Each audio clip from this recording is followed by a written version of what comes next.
মাথা নষ্ট, মাল তো বেশ দিচ্ছে। এবারে গেটে যে কলাম কলি রাতে যারা ডিউটি করেছে ওরা তো বেরোয় গেছে।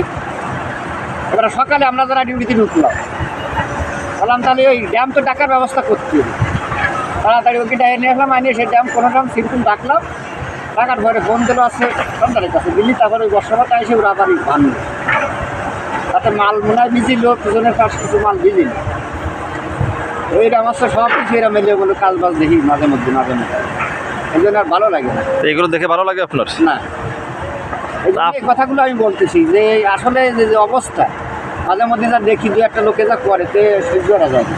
তা আপনি আপনার ইনচার্জরা বলতে পারেন না? হ্যাঁ বল ভাই দেখেন, এই বয়সও কিন্তু অনেক দায়িত্ব নিয়ে কাজ করছে, আর আমাদের মতো যুবক ছেলেপেলে বাংলাদেশে অনেক আছে যারা আমরা দায়িত্ব নিয়ে কাজ করি না বা দায়িত্ব নিতে চাই না ভাই। তা আমি আপনাদের রিকোয়েস্ট করবো, এই মুরব্বী যদি এইভাবে দায়িত্ব নিতে পারে, অবশ্যই আপনারা দায়িত্ব নিয়ে বা দায়িত্বপূর্ণভাবে কাজ করবেন ইনশাল্লাহ।